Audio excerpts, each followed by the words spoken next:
The steel scent of the factory clung to my skin, to my clothes, burrowing deep into my lungs with every cold breath.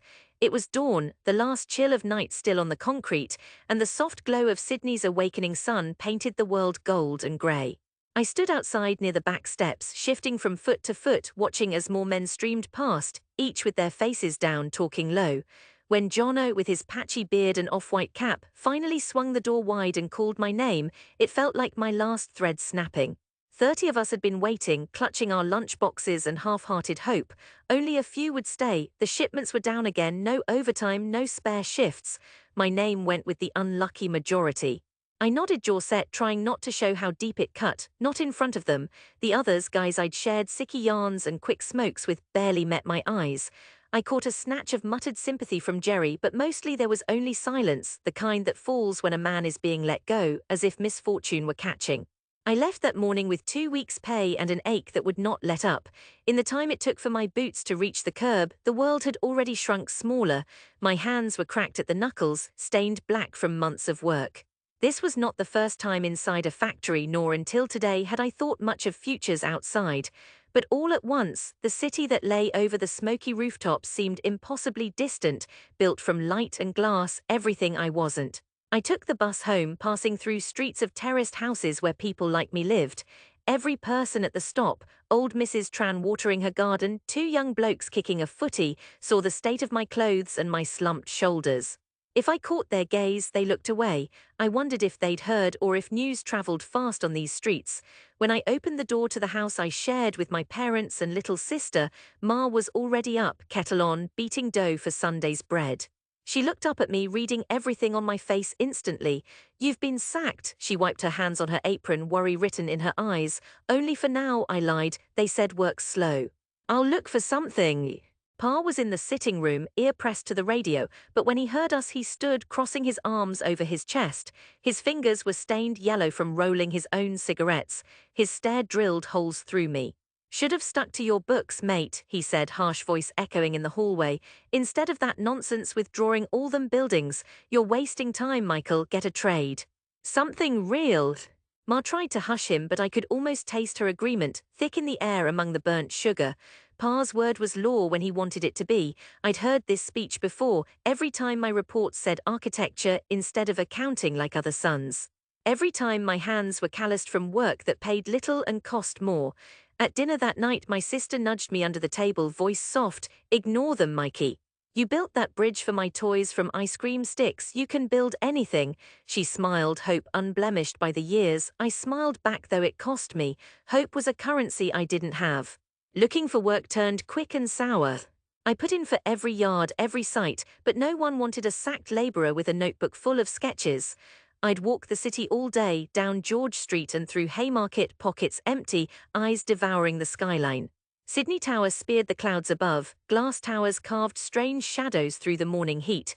These were the buildings I drew at the backs of pay stubs, the ones I'd built in my head since I was small enough to stack plastic blocks in the hallway. But on the streets, building sites were closed circles run by cousins and mates of mates. When I handed over my resume, even one with the tidy printout of my half-finished architecture diploma, it landed on piles that never moved. A month slipped by. Every time I came home, Pa would shake his head or mutter that maybe it was time to grow up. My uncle, who repaired fridges out in Bankstown, had a different kind of advice. "Get your hands dirty, boy. Dreams are for suckers with money." Worse still was the family gathering 2 months later. It was my cousin's engagement, the whole mob squeezed into Ma's lounge room, laughing and spilling wine. My aunts with their clacking bracelets, cousins with new cars. It wasn't long before someone asked me, always with that mocking lilt, "So, Michael, built any skyscrapers yet or just more bridges for kids' toys?" They always laughed louder than the joke deserved. Pa chuckled the loudest. "Maybe you'll draw a picture of a house we can actually afford," Uncle Frank said, patting his belly. "Stick to something you know, mate, you lot, head in the clouds, feet in the mud." The laughter strung like salt.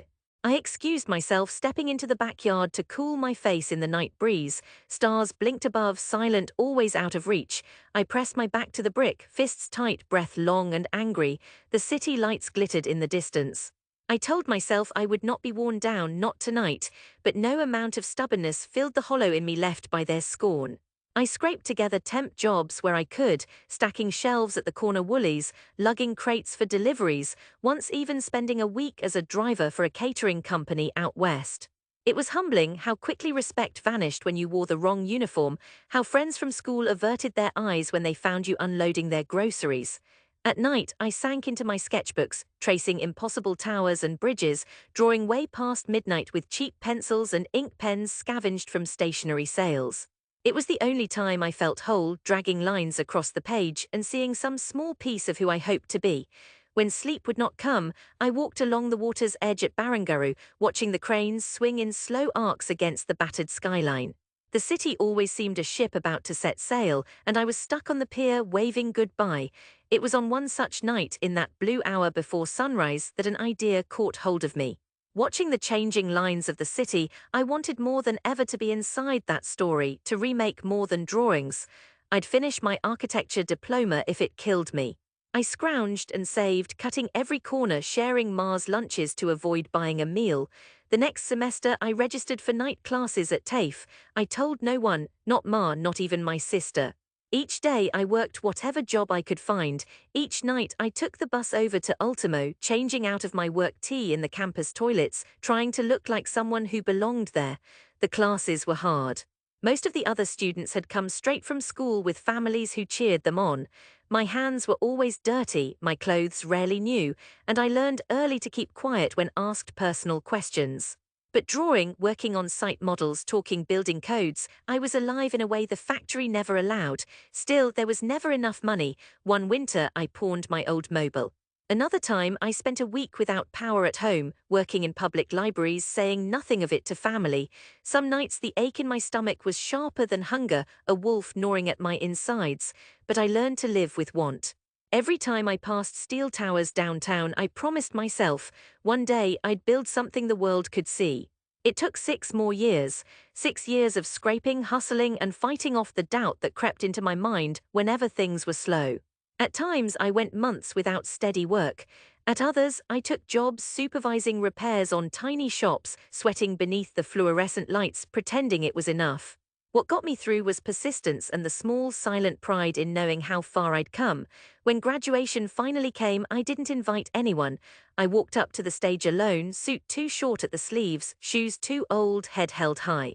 I clutched that scroll like a lifeline and walked out into the rain, grinning through it all. A letter from a Sydney firm arrived that spring, a junior role on the team for their next public library. They liked my sketches, they said. They liked my strange angle on the world.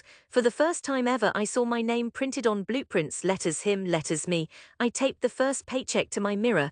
Week by week, project by project, I climbed the ranks. I said little of it to my family, still wary of their doubts, but word travels fast. Pa would sometimes ask, "You still at that job, son?" as if expecting me to say it had all fallen through. Sometimes I would walk past the places I'd once begged for work, factories, construction yards, those late-night drives in the pouring rain. I never forgot. One night, the firm's director called me into his glass-walled office. "We've landed the contract for the new arts centre at Barangaroo," he said. "We need a lead on design. You ready for a challenge?" My throat went dry, but I nodded. That night, I sat by the water, remembering that boy who'd watched the cranes and dreamed of building something that lasted. The arts centre went up slowly, fighting weather, council approval, and every bit of red tape the city had to throw. For 2 straight years, I poured myself into it. There were nights I slept on my office couch, mornings handed cold coffee by interns who couldn't believe someone from Uluru Crescent had made it this far. Some mornings, I would stand on the bare concrete and look at the rising beams, remembering every person who had told me to settle for something safe. Sometimes I could almost hear their words echo, their laughter at my expense. But it faded, replaced by the clang of steel and the satisfying thump of progress. Nearly 3 years from the day I signed the contract, the centre was finally ready for opening. Glass and timber arches stretched skyward, sunlight breaking along curved walls where the city's children would soon run and sing and play music. My name, Michael A. Farrow, lead architect, was etched in small metal letters at the entrance, subtle but unmistakable. The opening night was to be a big affair. The council sent invitations to the mayor, local officials, even the governor. They sent some to my old school, to my firm. Unexpectedly, I received 3 envelopes bearing my family's names. My sister phoned, breathless with joy. Mum and Dad got invites, Mikey, they're coming, we're all coming. I wanted to tell her I wasn't sure they'd be proud. She only laughed, course they will, silly. They'd have to. The night of the opening was a blur of nerves and shining shoes. I wore a real suit, one bought just for the occasion, and my sister gripped my hand so hard she must have bruised it.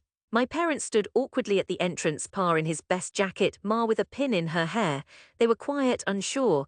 My uncles showed up too, and so did some cousins I hadn't seen in years. They lingered at the edge of the reception, staring up at the glittering atrium. I saw in their eyes confusion, something like awe. The mayor spoke first, a polished speech about culture and community, but my ears rang. All I counted were the faces I dreaded most, the ones who had doubted me at every turn. When my turn came, I stepped up onto the sleek podium, hands trembling. Clutching the edge, I spoke into the hush of the room, my voice soft at first. When I was young, people said dreams like mine were a kind of foolishness. For a long while, I believed them. But every time I look at this building, I remember what it felt like to watch the city from the outside. I forced myself to meet Pa's eyes in the crowd. I hope this place shows what can happen when you fight for something, no matter how out of reach. As the applause faded, a local musician struck up a song. The crowd spilled into the center, children ran hands along the smooth timber. I drifted near my family, pulse still pounding. There waited my father, hands in his pockets, looking at the beams stretching overhead. He said nothing for a long time. Finally, he reached out, thick fingers brushing the curve of the wall, as if to test it was real. "You did this?" he asked. I nodded, not trusting my voice. He turned, face unreadable. "Not bad, son, not bad at all." His hand moved to my back, a stiff tap that carried more weight than any words. For the first time I saw pride, awkward, tangled but real, flicker across his eyes. Ma dabbed her eyes, hugging me with tight arms. She whispered, "I always knew you would." The others, the ones who'd made me the butt of 1,000 jokes, trailed after us, marveling at the scale, the light, the way the place opened up to the harbor. I caught bits of whispered awe, the disbelief in their voices undisguised. Cousin Lawrence, loudest of the doubters, shook my hand in the lobby. "Didn't believe you'd ever pull something like this off," he said. "But it's bloody beautiful." My sister joined me at the top of the stairs. The summer wind blew in from the harbor and the city glowed beyond the glass, a Sydney I had dreamed of for so long. "You belong here," she said simply without fanfare. For the first time I believed it was true. After the fuss faded, I kept busy. Projects, meetings, a string of responsibilities only possible because I'd proved them all wrong. But most evenings, I would visit the arts center just as dusk settled, watching children's voices echo in the great hall, parents reading under a canopy of timber and light. Sometimes families gathered at the south windows overlooking the water, pointing to the bridge and skyline. And sometimes, as the city settled into night and the last visitors drifted home, I would stand alone, breathing deep the scent of wood and dreams made real. The laughter and scorn that had haunted me for so long faded into memory, burned away by the bright certainty of what I had built. I had left battered and doubted, but I had returned whole, proud, and unbroken. Now every time I felt the weight of past disbelief, I pressed my palm to the warm glass and let it go.